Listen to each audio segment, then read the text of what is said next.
So, ayan po, magandang araw po sa inyo lahat o magandang tanghali na po at welcome again po sa JLAT Vlog. So, for this episode po natin, andito pa rin po tayo sa bayan po ng Talugtog, Nueva Ecija at ito po yung resort naman po na ibablog po namin sa araw na ito. At ito po ay meron pong sukat na 1.1 hectare po yata to. Oh, parang ipa-flash ko na lang po sa screen yung kanyang kabuuang sukat po nito. Actually, may copy naman po ako ng titles at sinend po sa akin nung mismong may-ari ng property po na ito. So ito po ay resort po siya, hotel and resort kasi yung kanyang villa ewan ko lang kung ano po yun. Tignan ko mamaya, check ko po mamaya. Resort lang siya, resort. Resort lang po ito. Boss, yung villa pa niya hotel yon? Semi hotel. Semi hotel daw po. Kasi sila po yung taga pamahala po. Sila po yung parang caretaker po ng property po na ito. So ito po ang pangalan po ng resort ay EM Resort. Ayan po. Ayan. At ang frontage po ng property simula daw po dun sa may kuliglig po na yon, yung kulebro po na yon, hanggang dun po sa bandaron pa. Ang estimate ko po nasa 200 to 250 meters po. More or less po ang kanyang luwang na entrada po nito, sobrang luwang po na entrada po niya at may mga pader na po ibang part at doon sa kabila din po may pader na po. Ito nga po sa bungad, dito po yung kanilang baka reception na po siguro to, reception at reception ba to? Ay ano pala to? Tindahan, ewan ko lang saan reception nila dito. So ito po yung tindahan nila, ito po yung siguro yung parking lot po nila at ito nga po yung isa sa cottage po nila dito. So ito na po yung resort na ipapakita ko po sa inyo. At ito nga po ay meron na pong 4 na swimming pool. May 2 pang bata at 2 pang matanda po. So ito po meron pong CR dito. Shower na rin po siguro. Tapos yun nga po, yung hotel po na semi hotel. Ayan. At meron din pong mga palaruan sa part na ito. Ayan. At may mga iba-ibang mga puno nakatanim. At ito na po yung mga cottage po niya. Ayan. Maganda po yung resort nito. Ang galing ni Madam na nag-develop dito. Ayan. Na-amaze ako sa itsura ng hotel ng resort po nito. Ayan po yung kanyang villa. So meron po siyang 3 villa dito. Pwede pa niyo pong dagdagan yan sa part niyan. Pwede pa po kasi medyo maluwang pa doon. At kahit doon din pwede rin pa magtayo pa ng mga hotel po doon sa part na yan. At ito nga po ay yung presyo po niya ay 11.5 million. Ayan po. 11.5 million. At pag-usapan nyo na lang po ni ma'am yung obligasyon po ng bawat isa. At kaya na lang po mag-usap kung sakasakali po. Yung mga importante pag-usapan ay pag-usapan nyo na lang po ni madam na may-ari po dito. Ayan. So itong property nito ay hindi po kami naka-direct pero yung ahente na contact po namin, dinirect na po kami sa mismong may-ari ng property po na ito. So ilan yung cottage niya dito? 1, 2, 3, 4, 5, 6, 7, 8. Ang dami. 4. May pang-apat, may numbering siya. Hindi ko po alam kung ilan yun. 1, 2, 3, 4, 5, 6, 7, 8, 9, 10. Mga 10 yata o. Kasi meron pa dun eh. May mga ano pa dito. Part po na yan. So ito yung kanyang ano po niya, pool. Ayan. Swimming pool. Ayan po. Sa akin po nagkakarga po sila. Boss, baka mahulog ka dyan ha. Ganda ng kuha mo ng picture dyan. Baka mahulog ka. Ayan po. Itong property po na ito ay may pagkahili po siya. Pero konti lang naman yung pagkahili po niya. At kung ano po, kung di po makakabili ulit nito, nasa sa inyo po ulit yan kung gusto nyo pang i-develop po ito, kung gusto nyo pang pagandahin. Ayun po. Ang reason kaya po binibenta ay sabi po ni madam ay wala na daw pong magma-manage, kaya binibenta na po. At yun nga po. May mga iba-ibang mga pool po nakatanim. May mga niyog, ayun, may mga alaga silang mga mga kabayo. Hindi po, ano lang po yan, design lang po ni madam yung mga yan. Ayan po. Ganda ng resort na to. Ayan, sa mga mahilig po sa swimming. Ayan, sa mga gusto mag out of town, gusto magliwaliw, pwede ko pong i-recommend po sa inyo itong resort na ito. At i-flash ko po sa screen yung kanilang FB page para makita nyo rin po. Kung gusto yung pwede po reservation po dito. Magpa-reserve lang po kayo. Ayan, sa may mga jowa po dyan, may may girlfriend, boyfriend po, perfect po ito para sa inyong date kung sakali. Ayan. At ito nga po yung kanilang swimming pool. Ayan po, pasokin natin yung kanilang swimming pool.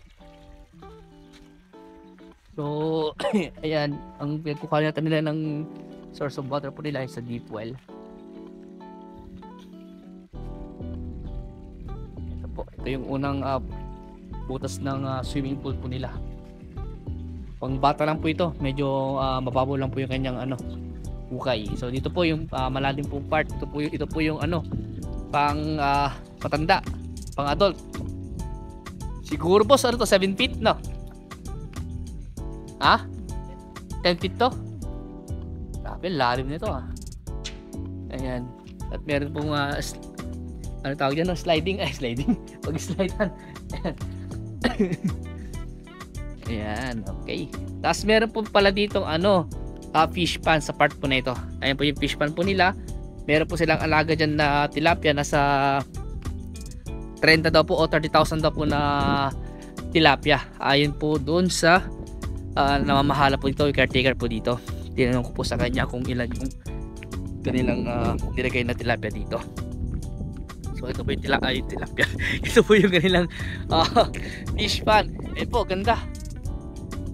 Maganda ito, parang yung pwede nyo gawing para sa Burnham Park. Lagyan nyo ng boat, ganyan kagaya po nito. Meron silang boat. Ayan. Dito po sa kabilang property, mga may mga palayan po siya. Pero hindi na po sakop ng property po yan. At ayan, mayroon po silang dito. Parang tawag dito. Yung tawag doon, pa-comment yung tawag dito. Yung parang sky, tawag doon? Sky bridge, ganun. Ayan po. Ang laki ng tilapia na yun ito po yung kanilang fish pan. Ayan. Baka yun siguro yung reception po siguro yung part na yun. O kaya function hall. O po yun. Tawag dito yung function hall or yung kung may mga event. Ayan. So ito yung boundary po siguro. Itong part na ito. Diretso po hanggang doon. Tapos hanggang doon po sa bakod na yan. At meron po isang ditong silungan. Ano kaya to? Parang waiting shed. Ayan po. Ayan po. Check nyo po kung kano kaganda itong resort po na to. Hotel and resort na po. Ayan. Maganda po siya. Tahimik po yung lugar. At malapit lang po ito. Itong resort na to sa isang nabenta po naming property po sa Pandarian. May nabenta po kami dyan, 1.9 hectare naman po yun sa isang kliyente po namin. Malapit lang po siya dito. At yun nga po, kung sakaling kayo po ang makakabili po neto, kung kakailangan nyo pa po ng developer, may contact po kaming developer. At kung kailangan nyo po ng mga taong tutulong po sa inyo para sa pagpapadevelop po ng property nyo, marami po tayong mga mga tao na pwedeng i-recommend po sa inyo para magawa po yung mga gusto nyo i-develop sa property nito kung sakali po kayo ang makakabili po dito. Ulitin ko po, ito po ay may sukat na 1.1 hectare at ito nga po ay TCTE titled na po ito. At buhay pa po yung nakapangalan sa title. Ayan po sila madam po. At yung may-ari nga po dito nakausap ko na po. At no extrajudicial, tax updated po ito. At ano pa? Yung reason nga po pag binabenta ay ayun nga po. Wala na po magma-manage. So ang layo po niya sa town proper po ng Talugtog. Siguro na sa mga around mga 7 minutes to 10 minutes mga 7 minutes lang po siguro travel time. Ayan po, mga 10 minutes ganun po, o baka wala pa. Ayan, sa Talugtog Town proper po o sa palengke.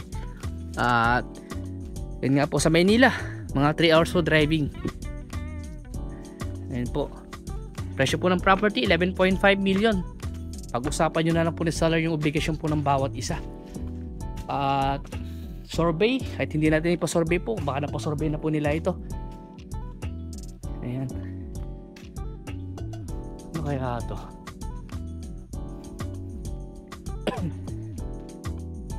Ayan, so ito po yung ano ito? Yung parang convention ganun. Ayan po. So ayan po, ipagpapatuloy ko lang po yung pagkuha ng aking video sa resort po nito. Medyo naglalag po kanina dahil nasa 10 minutes na po kasi kanina yung pagkuha ng video. So pagpapatuloy ko lang po at malapit na rin po tayo matapos. Ayan. So dito po yung ibang cottage. Ayan.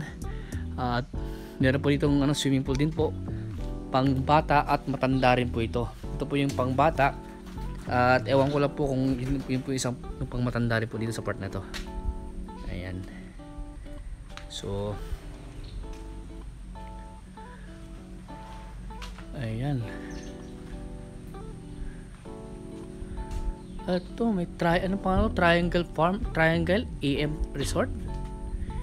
Ayan, Triangle AM Resort. Ayan po yung isang deep well po nila. Ayan po. Sa ngayon po may laman po yung nila, yung fish pan. Yung swimming pool po nila dito. Tapos yung isa doon naglalagay po sila. Tapos siguro yung susunod na lalagyan yung 10 feet na swimming pool. Ayan. So kung may mga katanungan po kayo regarding po sa resort po na ito, sa property na ito na binebenta po ng may-ari, tawag lang po sa akin. At kung gusto niyo puntahan po ito ng personal, sasamahan po namin kayo. At kung gusto niyo kausapin yung may-ari, pwede namin po kayo i-direct po sa kanila para pag-usapan niyo po yung dapat pong pag-usapan po sa property po nito, sa mga obligasyon po ng bawat isa. Ayun po. Kung gusto niyo puntahan to ng property ng personal, sasamahan po namin kayo. Tumawag lang po kayo sa akin. Schedule nyo lang po yung araw ng pagbisita nyo o ocular visit para may pakita po namin sa inyo tong resort na to kung gaano siya kaganda. Ayan. So ayan po, sa mga bago pala sa akin YouTube channel, huwag niyo sanang kalimutan po mag-subscribe po kayo. Baka sakali po may i-feature na naman po akong resort po na ganito. At baka yung mga ibang inahanap yung property, may ano rin ko po sa inyo, may i-recommend ko rin po. Ayan, o may i-offer ko po sa inyo para makita nyo po kahit sa video, para makapag-decide po kayo. Ayan. So ayan po, maraming salamat po sa patuloy nyo pagsuporta po sa amin sa JLAT Vlog, ganoon din po sa aking team, sa Team Realtors. Salamat po sa pagsuporta sa mga naging kliyente po namin. Maraming salamat po. Baka naman po, baka mga ibang kliyente po namin dyan na naghahanap ng ganito, baka ito na yung nahanap nyo, tawag lang kayo sa akin mga ma'am sir para mapag-usapan po natin to. Ayan. So hanggang dito po muna at maraming salamat po sa inyo lahat at God bless po.